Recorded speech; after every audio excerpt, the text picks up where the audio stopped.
Yes, Lauren, late Congressman John Lewis coined the term good trouble. It's a message that's inspired many Americans for decades now. This evening, organizers are holding nonviolent demonstrations to show good trouble lives on. Now, the protests and rallies are a response to what organizers say are attacks by the Trump administration on civil and human rights. With inspiration from Congressman Lewis, their message is the power lies in the hands of the people. Event pages list some of the key issues as protecting Medicaid, SNAP, and Social Security, along with rights to protest and use free speech. This string of demonstrations will be the latest since last month's No Kings protests, rallying against the president's deportation policies. Now, here's a list of Good Trouble Lives On rallies that are taking place across North Texas tonight. Here in Fort Worth, protesters will head to Burke Burnett Park. In Arlington, there will be demonstrations at the Tarrant County Courthouse. In Dallas, people are expected to gather at the Pacific Plaza. There's a rally at Denton Square. And then over in Garland, people are expected to walk along Firewheel Parkway south of President George Bush Turnpike. Most of the rallies start at around 6 p.m. Now, organizers chose July 17th as the protest date to mark 5 years since the late Congressman Lewis, who was a champion for civil rights, passed away. We will have continuing coverage of these protests on Fox 4. Reporting live in Fort Worth, I'm Peyton May for a Good Day. A Dallas police officer is accused of stealing tens of thousands of dollars worth of Apple products while working security at the stores. Hello, everybody. I'm Heather Hayes. And I'm Steve Eager. It's 9 o'clock. Senior Corporal Lee Chow turned himself in last week on felony theft charges. He's now on leave from the department. Fox 4's David Centenary has more on the investigation tonight. David's at Dallas Police Headquarters. David? Yeah, the senior corporal assigned to the Basic Training Academy, which basically prepares recruits who are joining the department. Today, we went to the corporal's listed address to see if he wanted to give any sort of comment about these allegations of stealing tens of thousands of dollars worth of electronics. No one answered the door at the home of Dallas Police Senior Corporal Lee Chow Wednesday afternoon, a home FBI agents raided in April, according to a newly released arrest warrant affidavit claiming Chow stole at least $37,000 worth of electronics while working as an off-duty overnight security officer at several Apple stores. Honestly, to me, it just sounds like you can't really trust nobody nowadays. Harrison New and his girlfriend Kennedy Williams live in Senior Corporal Chow's neighborhood. My first, honestly, reaction was just, wow, I had no idea that the dude was anywhere near me. In March, the FBI notified Dallas PD that Chow was allegedly stealing from Apple stores off Knox Street in North Park Mall and the Galleria.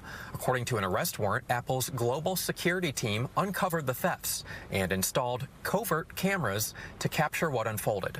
The warrant states surveillance video shows Chow concealed the property in his Dallas police jacket. Chow also exited stores with duffel bags and backpacks. The warrant also says Chow's wife was selling Apple products on Facebook Marketplace. In April, the FBI detained the couple at DFW Airport, executing a search warrant to gather evidence at their home the same day.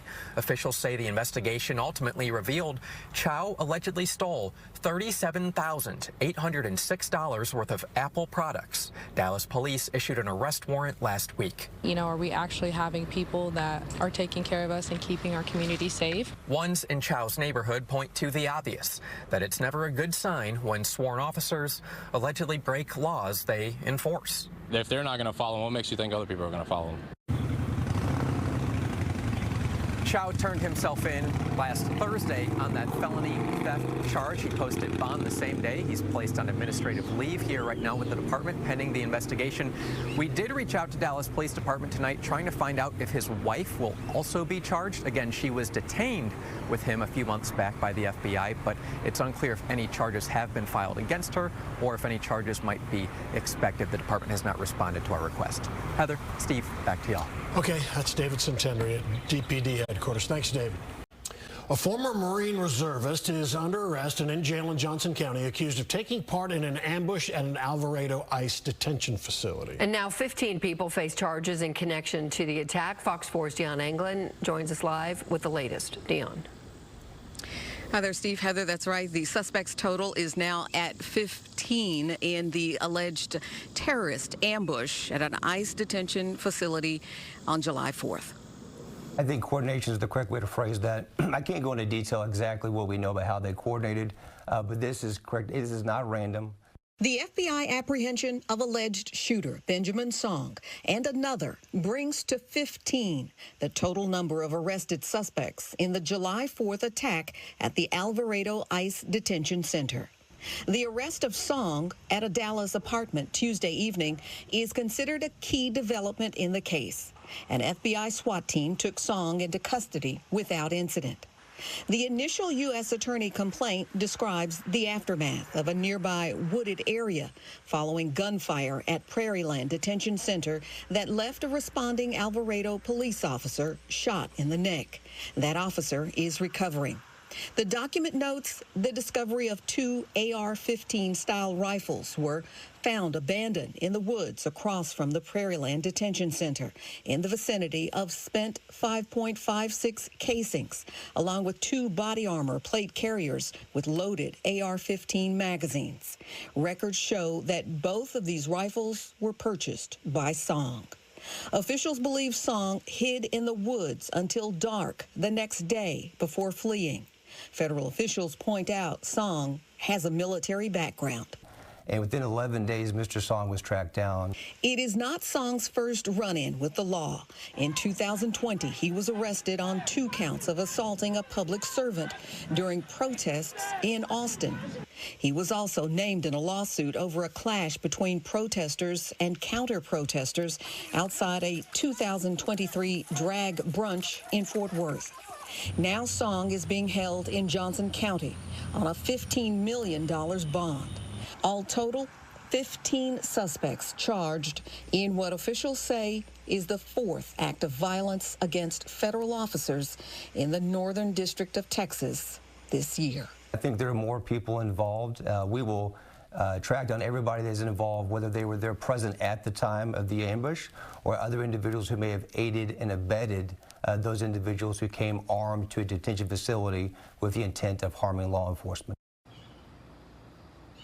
Now, the Johnson County District Attorney says that Song is believed to be one of 2 shooters on that day. A secondary shooter is among the group already arrested. The investigators, though, have not yet identified that person by name. And the DA also says there could be more arrests as this investigation continues. That's the very latest live. Steve, Heather, back to you. Okay, Dion, thank you. After a last-minute move by Texas lawmakers halted his execution late last year, a new execution date has been set for a Texas death row inmate. Hello and good evening. I'm Steve Eager. I'm Heather Hayes. Robert Roberson would be the first person in the U.S. to be put to death for a murder case tied to shaken baby syndrome. Fox 4's Alex Boyer joins us now live with more. Alex. Hey guys, that hearing lasted just 30 minutes, and after hearing oral arguments from both sides, the judge ultimately sided with the state, setting that new execution date for 90 days from today. It was a packed courtroom in Anderson County as all eyes were on Texas death row inmate Robert Roberson. The 58-year-old convicted murderer was escorted inside wearing a bulletproof vest over his prison uniform. His hands and feet were shackled. There's no legal reason at all to seek a date now. There's perhaps a political reason. The hearing took place at the request of the Texas Attorney General, who sought a new execution date for Roberson. The defense argued that a new execution date should not be set due to a petition pending before the Texas Court of Criminal Appeals. Roberson was convicted of killing his 2-year-old daughter, Nikki Curtis, in 2002 on the basis of shaken baby syndrome, the diagnosis now deemed as junk science by medical experts. We're not asking for Robert to walk out into the sunset. We're asking for a new trial. They arrest the man based on this shaken baby syndrome diagnosis that has been completely discredited. But in the end, Judge Austin Reeve Jackson said that there was no legal basis for him not to set a new execution date, adding that the court has an obligation to not let this case linger. We spoke to Roberson's sister-in-law after the hearing. What was it like for you to see Robert in person today? Happy. That's why I told him we loved him. We're not going to forget about him. We're going to keep fighting. He's already beat this twice. He's going to beat it again. Curtis's older brother, who was 4 years old when she died, is glad an execution date has been set. In my opinion, he did it 100%. I've been here since 2016 at the first evidentiary hearing. There's nothing new. This was done by blunt force trauma. This man laid his hands on this infant baby. I'm done being respectful. It's time to speak up for Nikki.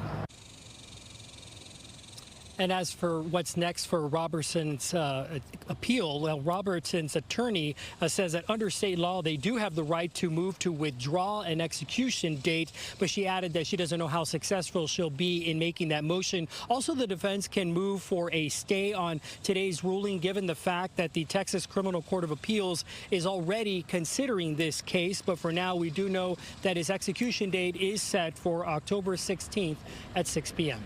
Back to you. All right, Alex Boyer, thank you.